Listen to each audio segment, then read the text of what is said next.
Okay, I'm about to begin now with the first chapter, first episode of Real Reality, the series.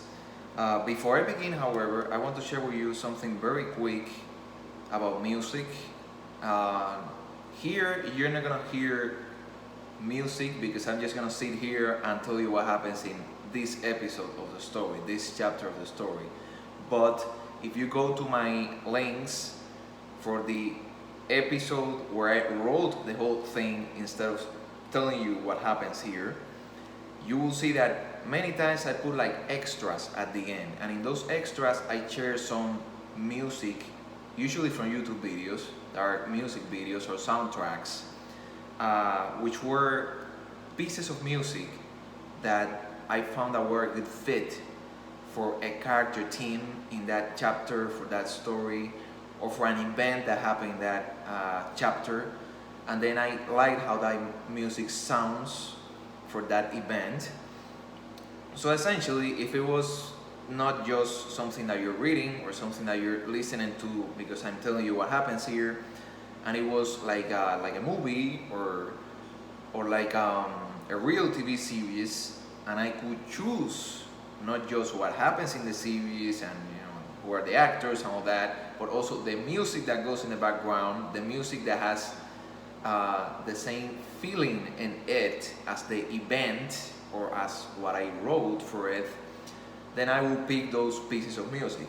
So those pieces of music are very inspiring for me. Sometimes if I feel like I'm not ready to write that chapter yet, but I already know what happens in the chapter and I have these soundtracks separated like in my archives to, as a good fit for the feeling for that chapter, how should that chapter and those events in that part of a story feel, I usually match that up or pair that up with music that feels just like it in my mind. Obviously, I didn't do the music. The music is not mine. But usually, I like music a lot. Listening to it, not necessarily making it. For me, I don't really make music or anything like that, but I'm a big fan of music, especially listening to it. So I do pair pieces of music that I like with events in my stories, with characters, even with chapters, specific episodes. Sometimes I find a soundtrack in some series, sometimes even in some video games. Some video games have really good music that fits. So what did I find? That's why I want to share this before I begin, because I think this one is very important. What did I find as a piece of music that actually fits as a theme for the Real Reality series, for the whole series? And if this was a real TV series, this was a music that I would put not just in a trailer for it, in a general trailer, or in a teaser trailer maybe, but also in this, you know how in most shows, they give you like an opening. And the opening, they show you that opening at the beginning before every episode. And that opening is like, in many ways, it's like an intro, it's like a trailer for the whole series. And you see it there at the beginning of every episode, every time that you watch an episode. So I found a soundtrack, music, that fits as that opening for the Real Reality series. So I want to avoid copyright issues and all that crap. So instead of actually, playing the music here, I have it here. I already listened to it before telling you the first episode. I'm going to tell you how you can get to it right away. Like in YouTube here, you just go to the search engine, and in search, you put Dance with the Dead, Diabolic. That name sounds terrible, I know, but they make really good music. These people, how they name themselves? They name themselves Dance with the Dead. That's what the name they picked. And the song is from their album, The Shape. Within the album The Shape by Dance with the Dead, there's a song that is named Diabolic. I know that sounds terrible, but don't pay any attention to the names. Just look for that song, listen to the music, listen to the song. It is wonderful. There are two parts there that are what I perceive as what I will pick as the theme for the Real Reality series, which is beginning, at 000, beginning from second 0 up to second 22, and then make a jump to minute 1 and second 22. Start there, listen to it up to minute 2 and second 42. That part, that section of the song Diabolic by Dance with the Dead, is what I see as the theme song for this story. It sounds great, it is magnificent, and it is the feeling. Because when you listen to that, you get a feeling, you get a specific feeling in your brain, in you, when you listen to that song.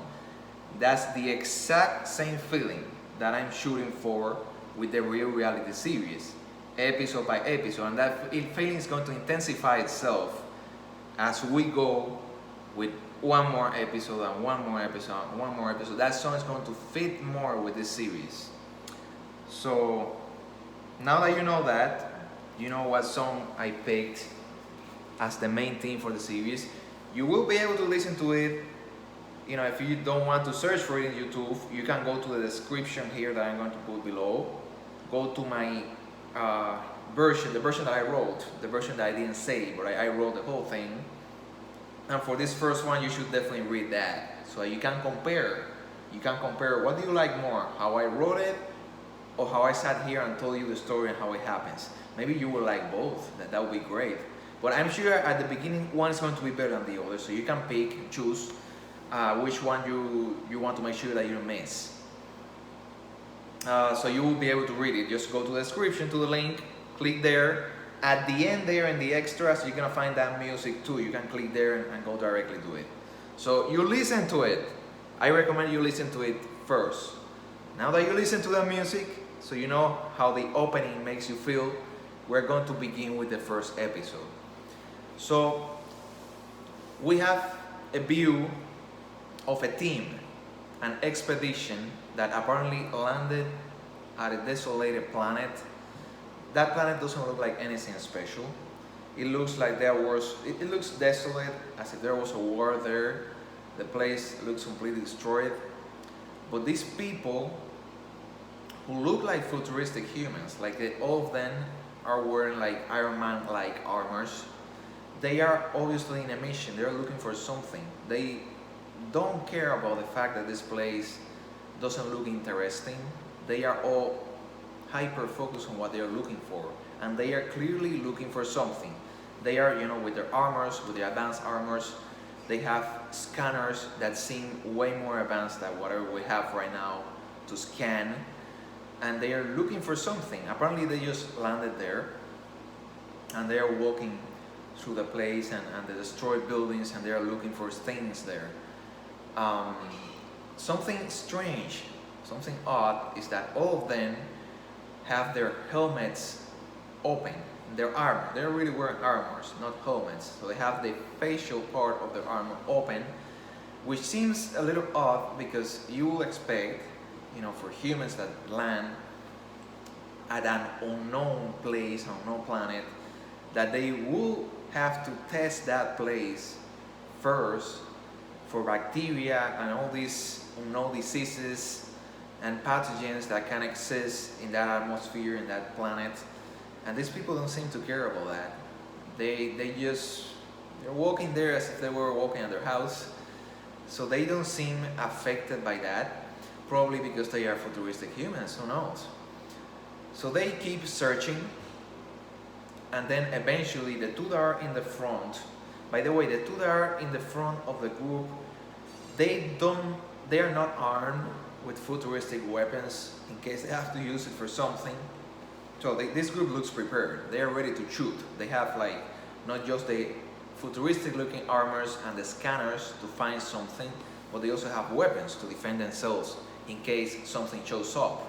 But the two in the front, which apparently they are the leaders of the group, they don't have any weapon, and they look more like researchers, high caliber researchers or scientists, than actual soldiers. The others, however, do look like standard soldiers that are part of that mission. So these two in the front, there's a female and a male, and the female is named Elia. The guy is named Daniels, or Daniels. That's how I think of the guys, Daniels. But when you read it, you probably read it in English as Denios. So I'm just gonna say it as you read it in English. So they stopped everyone there.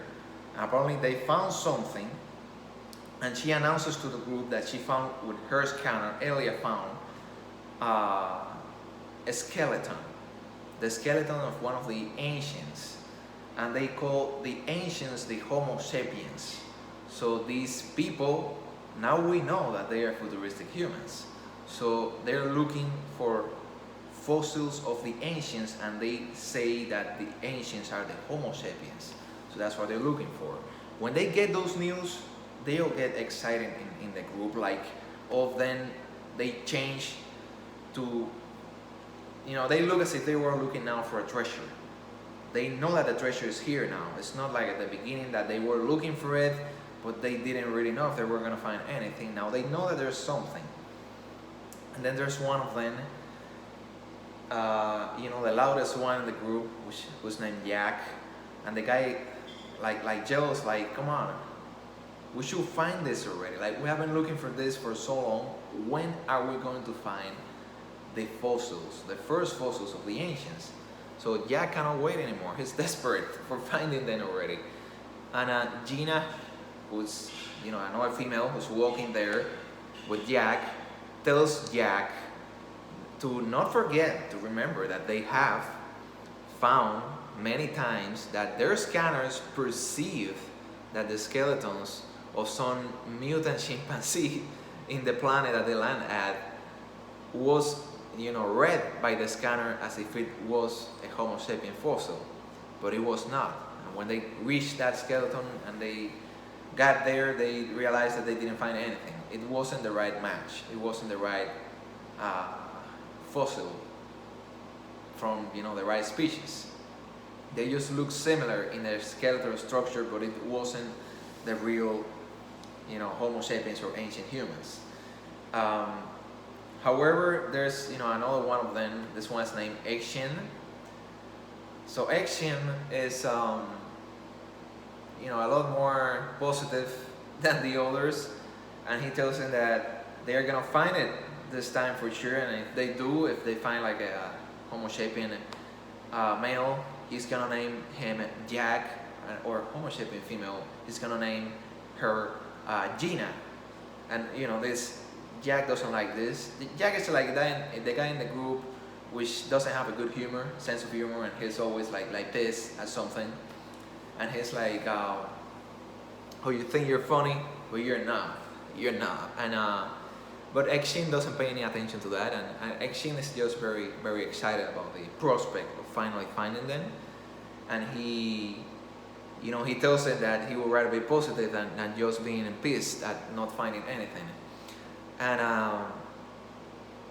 then Daniels, the one that is acting as a leader in the group at that point, tells them that they actually got another reading in their scanner. So there's more than one Homo sapien skeleton. Now they got two, and they're nearby, so that's a very good sign. That means that there is something there this time. And Elia says that they haven't found anything like that in 5 years. So they have been looking for this for years, and in the last 5 years, this is the first time that they find two possible, potential Homo sapien fossils of the ancients in the same place and nearby. So when they hear that, they all then, they lose their doubts, and they begin searching, like maniacs, as if they knew that there was like like El Dorado treasure there, and this time it was for sure. So all of them finally find it with their scanners, and they go directly to the place. Daniels pats Exin, the positive one, the one who's an optimist, on the back, and tells him to never lose his optimism, because it was one of the good qualities of the ancients. And he mentions that apparently they have in their chip this futuristic people, they have in their chips some sort of archives. So they have some sort of like records of the ancient Homo sapiens and their civilization, and they have been studying those records, and also obviously searching relentlessly, in different planets, different solar systems, to try to find a fossil of the ancients. of the ancients who are the Homo-sapiens, us, essentially. And they keep searching, and they reach the location where they got the reading of the skeletons.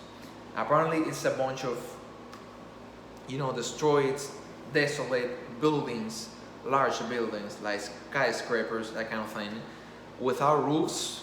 Something happened there. There was apparently some sort of war or bombarding or something. The whole place looks destroyed, like wasteland, but the buildings still remain, or what is left of them, right? So they reach this place and they have to enter. They have to, physically open doors and enter one of the buildings. They are getting all the readings from there, and they have reached very close to the location where they're gonna find those fossils. But then there's like a door that is stuck. An action, even though he is the optimistic one, he wants to find it already, the fossils. So when he sees that he cannot open that, he takes like a plasma pistol. These people have like futuristic weapons, and he shoots some sort of like plasma blast there on the door and blows it up. But when he does that, there's something like a huge metal, huge pointy metal on a roof that has been there for many years, and it falls down, with just such speed that Action doesn't have time to actually dodge the thing and not get hit by it, and the hit lands on his face, like directly on his face.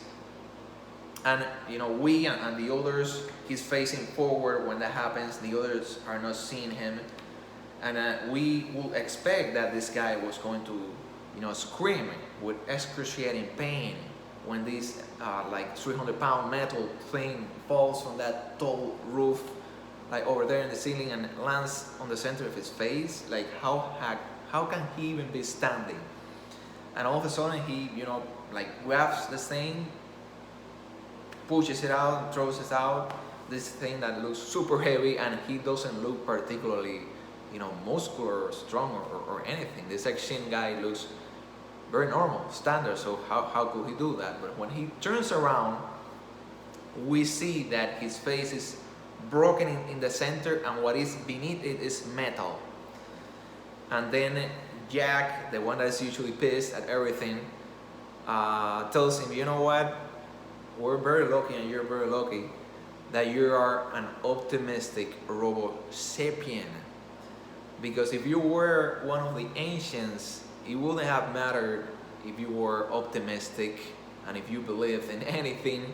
You will be dead now when that thing fell on your face, or you will be handicapped and in a seriously bad condition for life.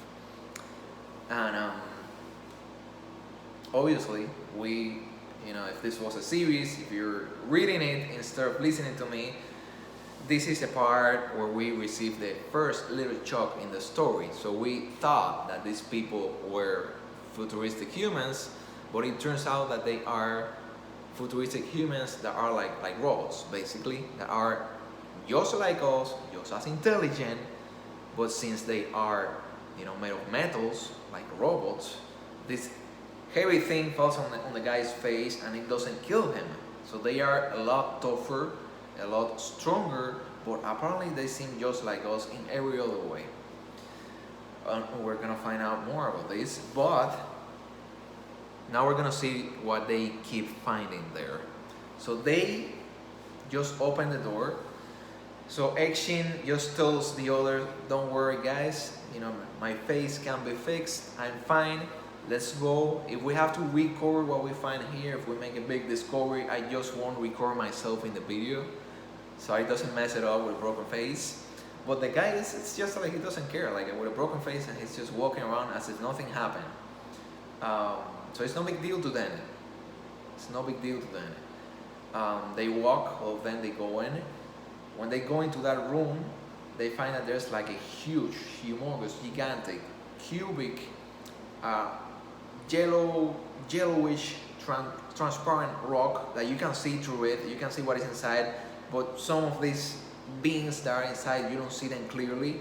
So you see that they are like skeletons frozen inside the giant cubic rock, which is like yellowish and transparent, half yellow, half transparent. But you cannot see everything clearly. But what they care about, all that matters to them, is that they already got the reading that many of these skeletons, they are like Homo sapiens skeletons. So there's a very good chance that they are the right DNA match, which is what they have been looking for. So right away, the two in the front, the ones that are leading the group right now, Danius and Aelia, they go after the skeleton that is closest to the edge of this cube. So they take like some sort of like lasers that they can use to pulverize this cubic rock without hurting the skeletons and their structures. So they are going to pulverize everything else that is not these fossils. They're going to essentially free the fossils from there without destroying any of them, and they have to destroy the rock. The rock is gigantic, so it's going to take them a few minutes. So they begin working. Like all of them leave everything. They forget about everything, and they go to pulverize this rock to get the fossils out. Aelia is the first one that reaches, like finger, the first bone of the first skeleton of a Homo sapien, and she does her test, her main test, and she doesn't know what emotion to pick at first and what to do and how to feel. But right away she screams and she tells everyone that it is the right match, and this time they finally found a fossil that is the right DNA match to a Homo sapien. So they don't know what to do, but they are all happy and excited, and Danius hugs Aelia. You can tell by this point that this Danius and Aelia, they are like a couple.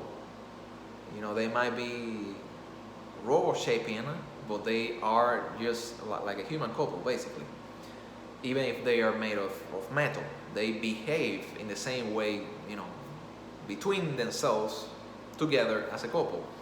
And they hug each other and they look very happy, and they begin telling themselves, this is like a conversation between the two, not with the others in the group, that they are very happy about finding this because they were the only ones.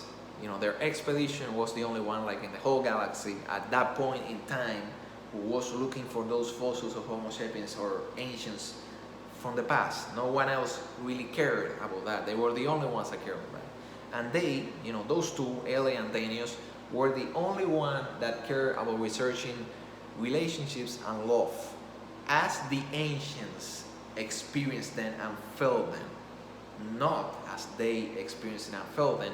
And these two were so deep into that research that they, you could tell that they had incorporated some of this love and the way we do relationships, basically, they had incorporated it in themselves. You could tell that these two, unlike the others, these two really loved each other, like the ancient ones, like the Homo sapien ones, even though they were not exactly like that. So they were very happy, not just about the discovery because of whatever fame it could bring or something like that, but they were happy because it was like a personal triumph for them in their research, in what they were studying, and in what they believed in as well, because obviously finding the fossils, and eventually being able to make recreations of these Homo sapiens, like clones and all that with the DNA, will prove what they had already experienced between the two of them and what they believe. But all of a sudden, even though they are very happy and they just want to free all the fossils there and free the discovery, they realized that their boss, the man of the expedition, not the man, the robo-sapien in this case, the guy that was their true leader, he was not there with them. So one of them goes like, okay, so where is Commander Ballet? We need to bring Commander Ballet here. He's the one that brought the group together. He's the one that began fighting to create this expedition and to bring us all here. And he was the one who dreamed of this. But usually he had like a ritual. Like all of them had like adopted things from their research on Homo sapiens. And Aelia and Danius were about the love and the relationship. Their Commander Ballet, he liked meditations and battle arts. He practiced our battle arts, and he was more of the fighting guy, battle guy, and the leader, tough guy. And so all of them, they got obsessed with something from the ancients, and they incorporated in their lives and in what they were looking for, and they care about those things. So this Barley commander, whenever they reach a new planet to continue looking for what they were not finding, but they had finally found it right now, if there was a small moon in the planet, he would go there to meditate and to practice, do trainings and stuff, and then he would go back and join them and go to the front as their leader and lead the whole thing. And in this case, in this planet, there was a small moon, so he was not there with them. He was at the moon. So, Jack was always pissed at everything. He was like, okay, so we need to contact him. He has to be here. We need this guy here. How are we gonna open this discovery and do all this and recall this without Barley, their commander there, the guy that really deserved to be one of the first that would find this discovery, yet he wasn't there with them. And then, one of the two in the front, Elia Daniels, remembers that Barley always takes, there's one in their group which is the only one that looks like a kid. All the others look like adults. Homo-sapiens, but adults. All of them look like adult humans. But there's one that is like a kid, and this Barley commander always takes the kid with him. Because, and Daniels kind of reminds Elia like in a whisper that the others don't hear, but that you, as the reader, and as the one that is listening to what I'm telling you right now, is going to know it. You're gonna know everything, because I tell the story in a way that you know what everyone is going through, all of them, even though all of them don't know what the others are going through, but you will. So essentially, this Daniels tells Elia that, remember that Barley always takes this little guy, their kid, because the kid was not qualified to go with them in the expedition, but he still, wanted to go, and Barley accepted it and took him. And since he found out later on that the kid was not ready for that kind of thing, he kind of like took it, as his responsibility to take care of the kid, as if he was some sort of like ancient, like Homo-sapien father figure for this robot kid, who was not, as good in fighting or as smart as then, or he wasn't as good as the others in the group for anything. For fighting or for solving things or thinking or for anything. The kid was just there just to be there. But this Barley liked to, take care of him, and then, this Daniels tells Elia that their commander Barley, and by the way, many of them refer to him not as Commander Barley, but just as Barley, because in reality, these people all see each other as friends. This robo-shipping group, in the expedition, by then they have spent so many years together looking for this that they all see each other as friends, really. So then this Daniels just tells Elia that apparently one of the things that Barley copied from the Homo-sapiens, that he adopted that kid, like the ancients used to do, that sometimes they will have kids that the kids were adopted, like they didn't have them biologically from them directly, but they still saw that one as a kid because they were taking care of him or her like since ever. So apparently this Barley adopted the guy that was a mess in the group and the only one that was a kid. So then Elia gets an idea. Elia seems to be like a very smart one in the group. The two scientists, the two smartest ones are Elia and Daniels, but it seems like both of them are very smart, and this Elia gets like a bright idea. And she says, you know what? We need to contact, because one of them already tried to contact the commander, but the communicator was off. So apparently the guy was, in his trainings or meditation, and he turned off the communicator. But she says, you know what? If the other guy, who is, the name is Dereky, is with him, then Dereky is going to have his communicator on. Like this Dereky guy, the kid of the group, the one that doesn't know anything, doesn't know how to do anything, was a total mess, a royal mess. The others have to be looking after him basically and saving his butt if anything bad happens. He cannot defend himself or anything. He's gonna have his communicator with him and he's gonna have it on. So call Dereky, and Dereky is gonna tell Barley, the commander. It's pretty clear, based on the way that they all refer to this Barley guy, that this Barley guy their commander, the leader of their group, is one of the most interesting members of their group. That they all have great things to say about the guy, and you can tell that they respect him. And they look up to him, essentially. Even though they also see him as a friend, they look up to this Barley guy. So, what is this Barley guy doing? We're gonna find out about that in chapter 2. Chapter 2 is about Barley.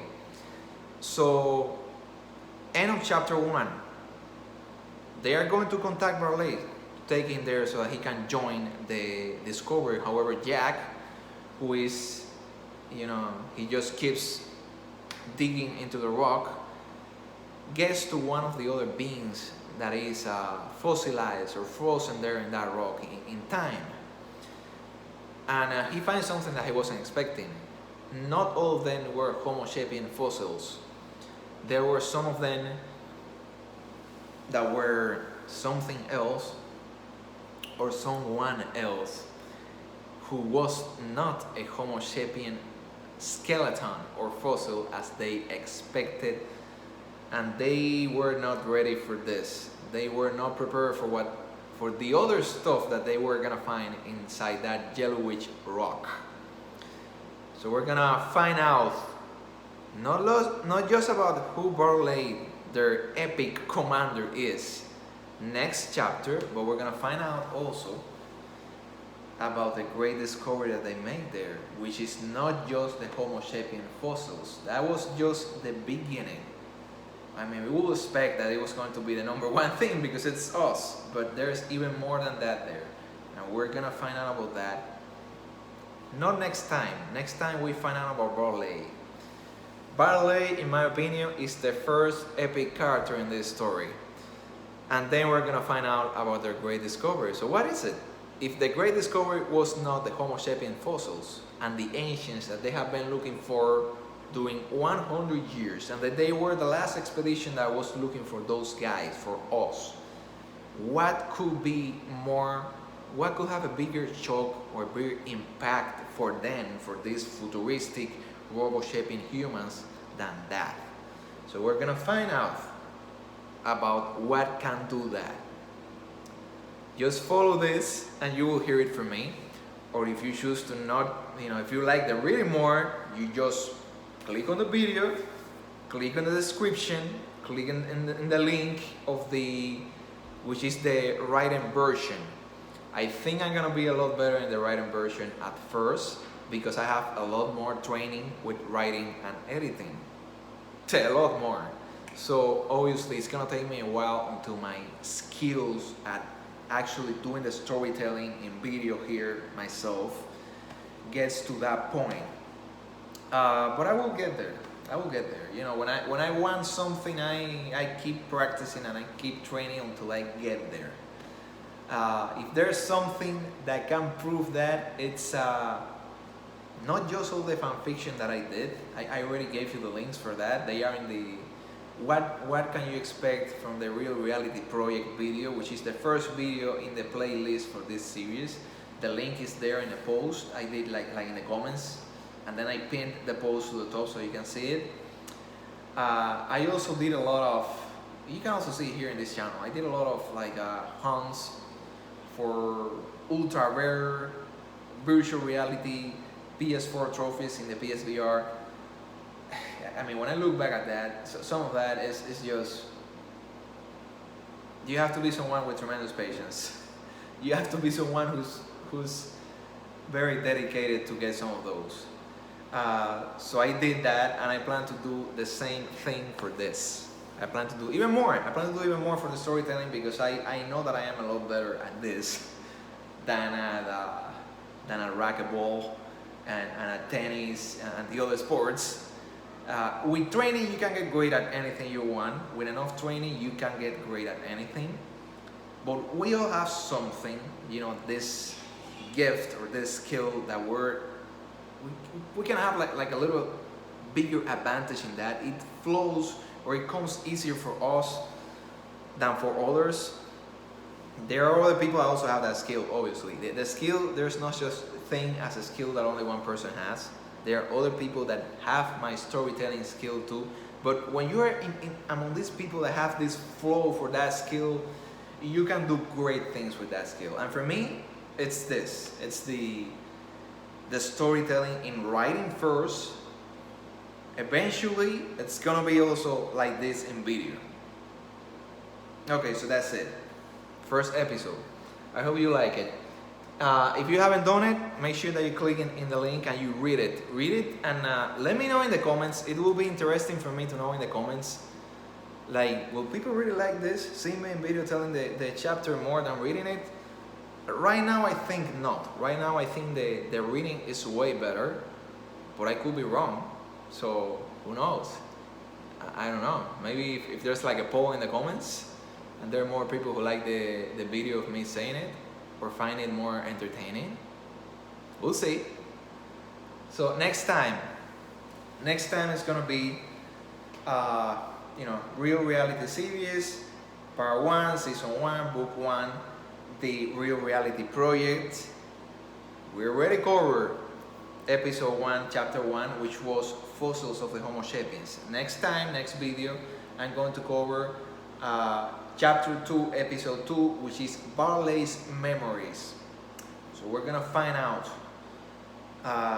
who this great commander of this group is and what his epic memories are, so we can be inspired by them. You'll see. This is just getting started. This is just the beginning right now. It's gonna get better little by little, episode by episode. But we have to begin somewhere.